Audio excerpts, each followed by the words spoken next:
उत्तर प्रदेश की राजनीति में गरजी हाथी की हुंकार।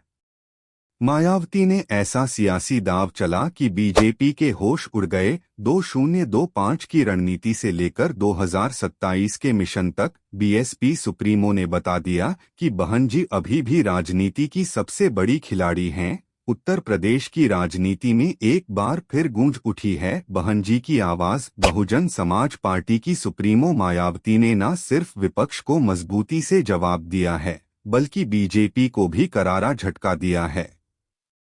जहां एक ओर बीजेपी अपने गठबंधन और हिंदुत्व की राजनीति में व्यस्त दिख रही है, वहीं मायावती ने विकास, दलित अधिकार और संविधान की रक्षा जैसे मुद्दों पर बड़ा नैरेटिव तैयार कर लिया है। हाल ही में एक प्रेस कॉन्फ्रेंस में मायावती ने साफ कहा, हम किसी के पिछलगू नहीं हैं।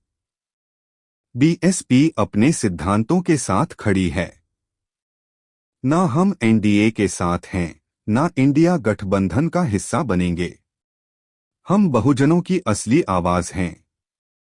ये बयान न सिर्फ विपक्ष को सीधा संदेश था, बल्कि बीजेपी के लिए भी एक चेतावनी थी।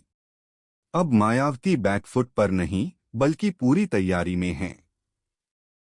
राजनीतिक विश्लेषकों का मानना है कि जहां बीजेपी जातीय समीकरणों के खेल में फंसी है, वहीं मायावती ने डिजिटल बीएसपी और मजबूत बूथ लेवल नेटवर्क तैयार कर लिया है।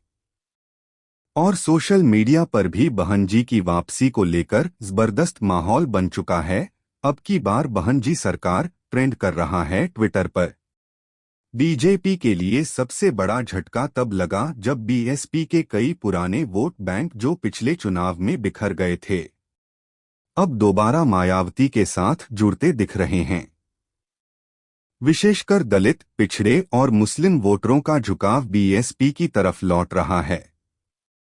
बीजेपी की नीतियों पर हमला करते हुए मायावती ने कहा, जो सत्ता में हैं, वो दलितों की तस्वीरों को सजाते हैं, पर जमीन पर उनके अधिकारों को कुचलते हैं।